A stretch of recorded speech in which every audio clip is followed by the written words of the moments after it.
You, the listeners, asked us to deep dive into the Common Ground Coalition that you've been seeing pop up on social media, and we are happy to oblige. Crew, let's ranch it up. Good day, everyone, and thanks for riding with us on this all-new episode of the Ranch It Up Radio Show. I'm Jeff Tigger Erhardt. A big thank you goes out to our partners for today's episode. Imogene Ingredients bringing us Pharmatan, Jorgensen Land and Cattle, home of the Mother Lode sale, Keller Broken Heart Ranch. Their Elite Heifer sale is coming up December 10th. Moose Creek Red Angus, over 1,000 head of Red Angus cattle will be dispersed December 22nd and 23rd. RanchChannel.com and Westway Feed Products. Cattle Battle. Several of you reached out asking about the Common Ground Coalition that has been popping up on social media feeds especially.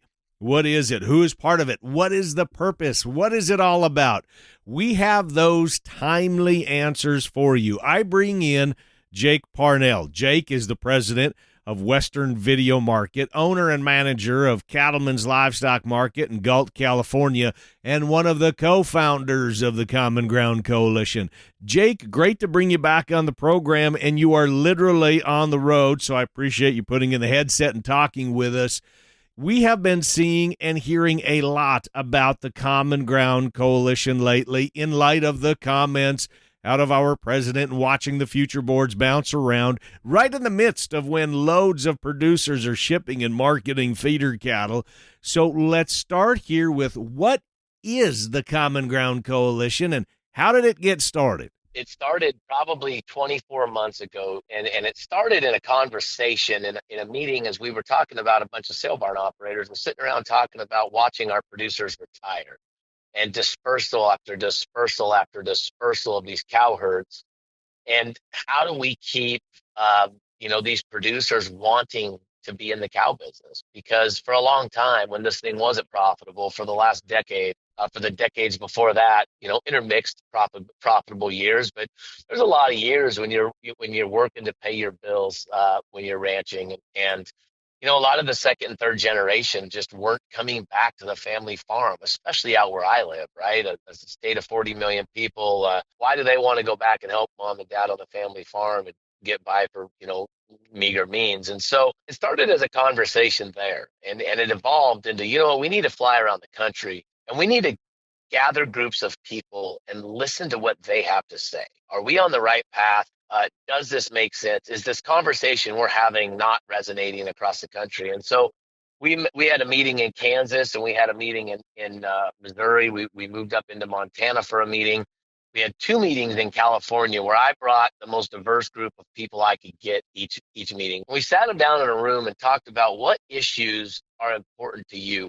What do you think needs to happen to keep production agriculture, to keep farming grass, which is what we do, relevant and profitable, or make it more profitable so that this cow herd can ultimately rebuild, so that there is a desire to come back to the family ranch and be a part of the livestock business. We shouldn't just say cattle. I think sheep are very viable, livestock to talk about that way as well. We collected all of these results and then kind of got together some leaders of us at the Livestock Marketing Association. And I'll digress a little bit. A lot of people say, well, why does livestock marketing care about this? Well, we do represent our member markets and dealers around the country, but we also are very, very connected to grassroots rural America. We're very connected to the everyday rancher that may not get involved or get very active in different areas of the business. So we sat down and said, okay, what are our next steps? We've identified probably 6 to 10 key areas that resonate, whether you're in Billings, Montana, South Alabama, way out in the West Coast or in the Midwest, where politics are different, where environments are different. But one thing is the same, and it's the message we're hearing from these producers. And so we decided that we needed to have what we initially called the Common Ground Summit. We gathered a list of names nationwide from influencers that we could connect with, from people that we knew that were well connected, that would have good thoughts. And what we were looking for was to put together a group of people that represented every segment, the packing segment, the feeding segment, the cow-calf segment, the yearling operator segment, and everywhere in between. And then a few of us at LMA sat down and discussed these different names and what made sense. We decided that we were going to host the Common Ground Summit, and it happened in Denver, Colorado, and we invited 41 different people from that list to be there. It was one of the more productive 2 days of my life. I missed one of my Wednesday sales for it. But you get a bunch of people in there and you make it very, very pointed that they are there as individuals. You're representing yourself, you're representing your region, you're representing your industry, but you're doing it as yourself. You're doing it without the messages of any other organization that you may have loyalties to. You are strictly there to talk about the future of the livestock industry and how can we come together, find common ground, and agree on some issues that we need to go out and fight together that directly affect the everyday producer with no hidden agendas, nothing else behind it except what makes it better for ranchers, for rural America in this country. And we came out of there with 5 points that we all agreed on unanimously in that room. We didn't move on until we talked all the way through them. That's kind of where the coalition officially became. The Common Ground Summit became the Common Ground Coalition after that third week of April. So in this day and age of what seems like an incredible amount of division and opinions that are going on out there, it's awful darn hard to bring people together to find common ground. It's terribly difficult. And so we've tried to do it from a grassroots level. We've gone out and had additional producer meetings at sale bars to talk to them about these issues. We've been present at big summer video auctions, whatever company might be hosting them. We've been present at Farm Bureau meetings. We've gotten some young people involved to help talk and teach about the Common Ground Coalition. And you're exactly right. I mean, unfortunately, those that wish to be divisive, those that are looking for clicks and are looking to grandstand, get the most attention, when there's so many good things that can be done. I mean, there are 5 key points of common ground that if we could win on all 5 of these in Washington, D.C. and within our states, it would make the future of the livestock industry so much brighter. We always talk about there's 95 to 97% of the issues in this business that every livestock producer agrees on. There's 2 to 5% that they might argue with. Those 2 to 5% pull us apart to a point that they overrun the good that can be accomplished. And that's the goal of this coalition and those who've now signed on. I think we're approaching 10,000 signatures. It's really since this last 3 weeks has really gained some more attention. And folks have really started to reach out and try to understand exactly what it is, because we want to walk into Washington, D.C. with a common message from the industry, not, this organization wants these 2 asks and this organization thinks these 3 things need to happen, to the point where these folks making our laws and our regulations and our decisions don't know where they need to go. And we still got to stick together. And there are just some issues that we could dive into that just are winners 100% across the board for the livestock industry. Jake, hold on. We have to take a quick break, and I want to go over these 5 points that you keep mentioning, the common ground, if you will. Crew, you're listening to the Ranch It Up radio show, and we'll be right back. Keep it parked. Don't miss the 4th annual Jorgensen Land and Cattle Angus Motherlode Sale, Saturday, November 22nd, Ideal, South Dakota. For the first time, selling select bulls plus maternally focused Angus females backed by 10-plus generations of proven genetics. Details at ranchchannel.com and jorgensenfarms.com. The Motherlode Sale, the source for maternal Angus genetics. ranchchannel.com. I'll give you just a few seconds to head there on your phone. RanchChannel.com, your farm and ranch network on demand. Bull sales, Western events, product information, right at your fingertips on the ultimate cowboy-friendly platform. Want to follow up-to-date markets? RanchChannel.com. No need to dig for information on all these different websites. It's all right there on RanchChannel.com. Y'all are loving it now, aren't you? You can call it a dispersion if you want. We're calling it a once-in-a-lifetime opportunity. For over 5 decades, the Moose Creek Red Angus cow herd has done what few ever do, and that's quietly shape a program that stood the test of time. And now is your chance to build that legacy. The Moose Creek Red Angus Dispersal Sale, December 22nd and 23rd at the ranch, Hisby, Saskatchewan, Canada. Selling 1,000 head of elite purebred Red Angus cattle. All sale information available at moosecreekredangus.com and ranchchannel.com. This isn't just a sale, it's an opportunity, a chance to bring home the kind of cattle that built a legacy. Crew, welcome back to the Ranch It Up radio show, and we are back with Jake Parnell, one of the founders of the Common Ground Coalition that you have been seeing and hearing a lot about. Now, here is the 5 points, or the key points that you've been talking about, and these are on your website, by the way. I encourage you all to go there. It's commongroundcoalition.net. Achieve and maintain ag-friendly tax policy, make risk management tools more effective, improve access to labor, increase flexibility for livestock haulers. I love that one. Create support for young and emerging livestock producers. I find a common theme in these 5 key points is towards the next generation of how are we going to call it sustainability. I know a lot of people don't like that word, but I find that as kind of a common denominator is sustainability for the next generation in these 5 key points, like you said, that are the umbrella to ultimate survival in the beef business. You're right. That word can be used in different facets and that could be a very dangerous word and interpreted very different ways, but it is 100% about the future. This thing is about the common ground, really kept coming back to the next generation, how we keep these older producers from retiring and keep these family farms alive. And it is so true. It was on the top of everybody's mind during these conversations. If you look at each one of those policies individually, it gears towards that. I mean, tax-friendly policies. This big, beautiful bill was absolutely fantastic for production agriculture. You add on this Heritage Act that Senator Heidsmith from Mississippi is bringing in. That Heritage Act, a lot of people don't even know that there's a tax law about special use exemption that's mainly used a little bit in agriculture and a little bit in commercial real estate. But for agriculture, there's a special use exemption for land of $1.5 million, $1.495, I believe, $million. And that gets you tax exemption if you leave that land in production when you got to change that to the next generation. Senator Heidsmith wants to increase that level to $15 million.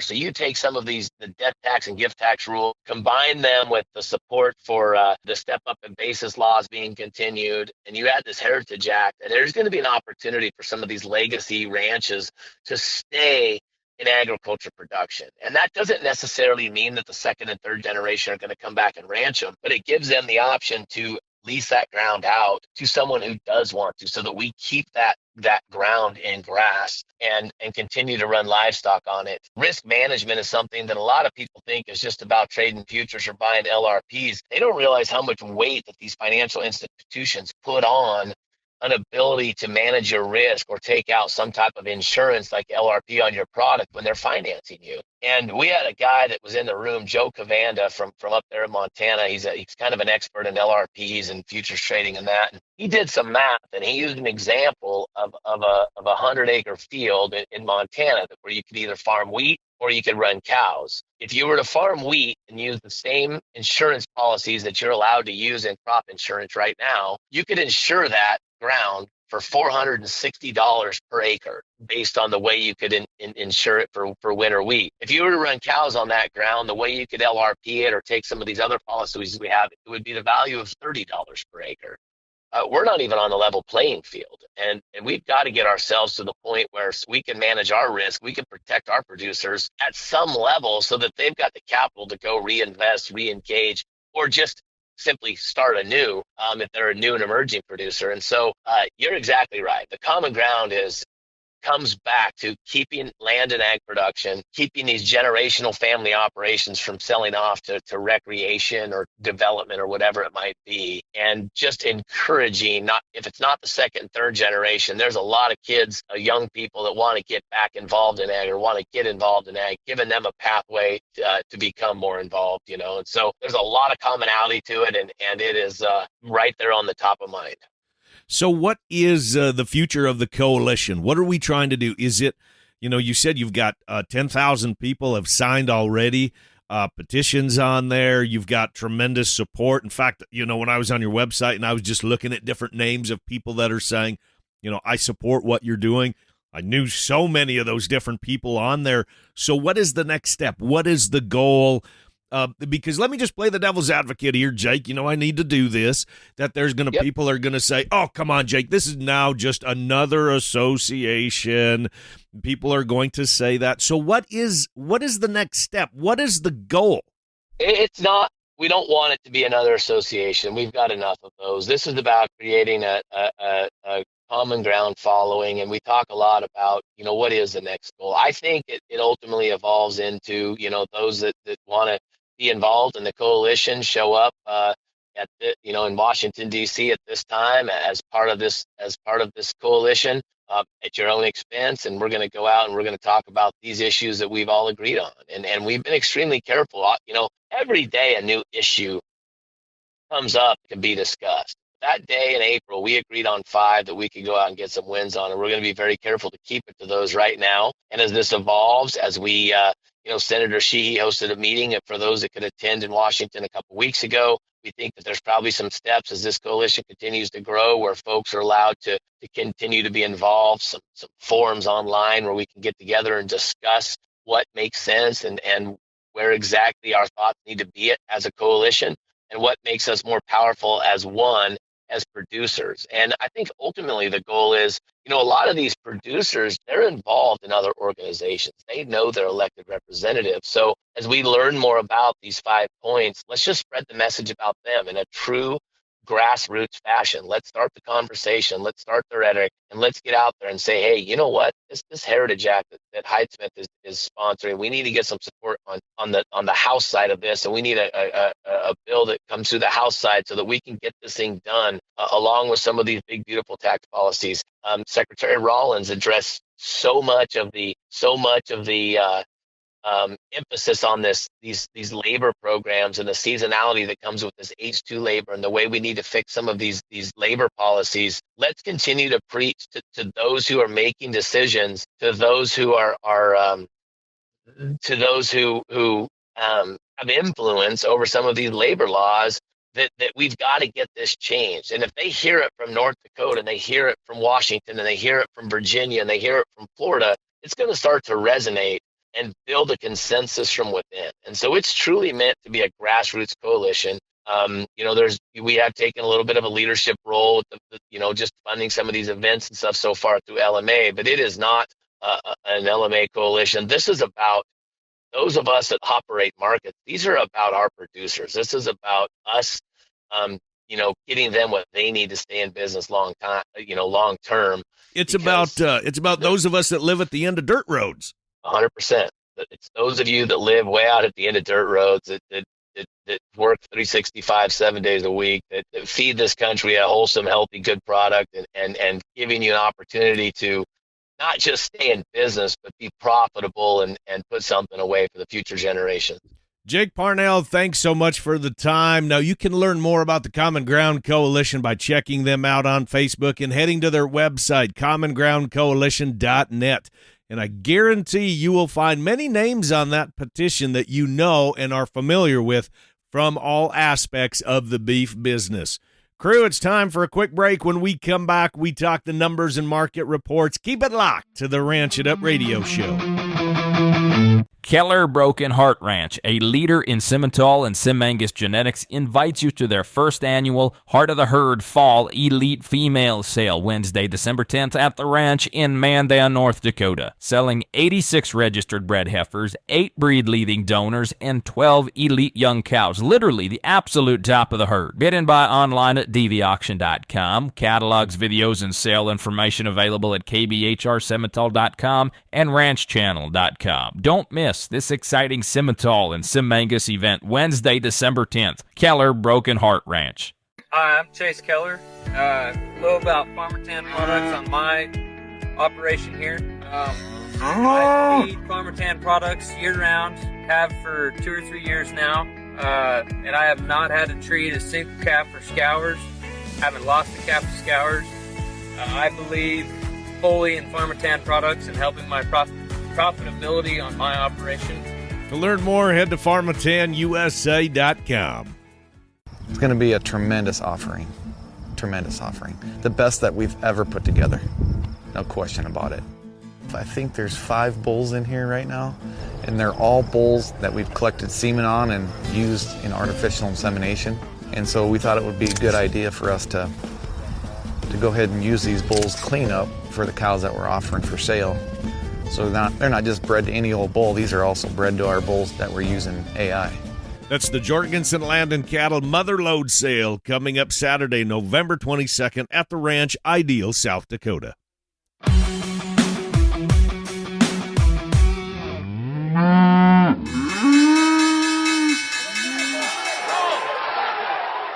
Welcome back, everyone, to the Ranch It Up radio show. That time in the program, we check in with Kirk Donsbach, StoneX Financial Incorporated, recapping the markets from the previous week. So, Kirk, what do you got for us? What are numbers looking like, buddy?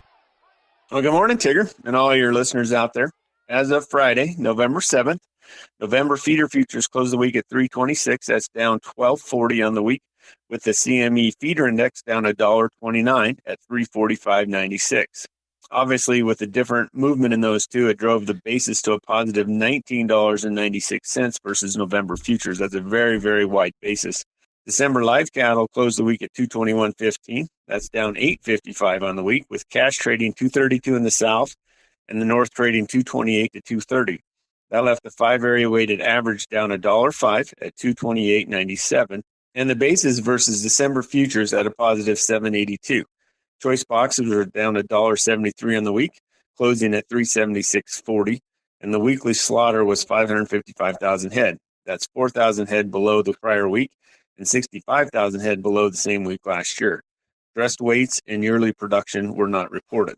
March corn closed the week at 442. That's down 1 3/4 cents. The $1 million question is that the market has been trading a reduction in yield, but will the USDA report that? What if your ranching vision and passions were actually more attainable on an operation other than the family one? Hey, I'm Shay Wanner, and I host the Casual Cattle Conversations podcast.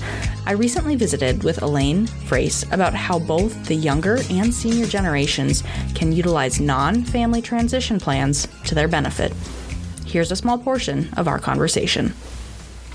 So if you are in a farm or ranch situation right now with your family where you have no signed agreements, you've been there 11 years, they promised you all kinds of things when you came back from college or ranching for profit or wherever you've been off getting new learning to happen, and nothing has changed, and you tend to be in what we call this neutral zone, the pain of not knowing, then I want you just to stop and pause and say, what are my options? And you have options, Shay, and I think that's the key point of our time together today, is for the voices and listeners listening to this today, that you know that if you're in a farm and ranch business arrangement that's not working, and the people that have all the power in terms of control of the assets, possibly the founders or the grandparents, and you have no power to get things written down and get agreements that help you build equity, then you have other options. Ready to tune into the full conversation?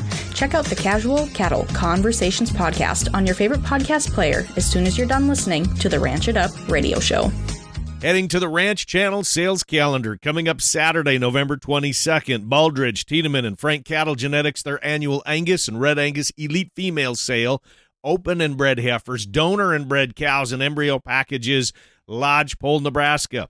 Also Saturday, November 22nd, Jorgensen Land and Cattle hosting their annual motherlode sale featuring 150 registered Angus cattle, including 11 motherlode donor cows, 12 bred heifers, and 40 age-advantaged bulls in Ideal, South Dakota. Thanksgiving weekend, November 22nd through the 29th, Prairie Hills Gelbvieh presents the Princesses on the Prairie sale. Gelbvieh, Balancer, and Red Angus open and bred heifers, select embryo packages, and semen packages. This is an online-only sale through DV Auction. Wednesday, December 10th, the Keller Broken Heart Ranch presents their first annual Simmental and Sim Angus heifer sale featuring 100 bred heifers along with select choice female lots, Mandan, North Dakota. That's the Keller Broken Heart Ranch. Also on Wednesday, December 10th, Gill Red Angus and their annual fall bull and female sale, selling 130 coming 2-year-old bulls, 275 commercial bred heifers, and 20 bred cows, Timberlake, South Dakota.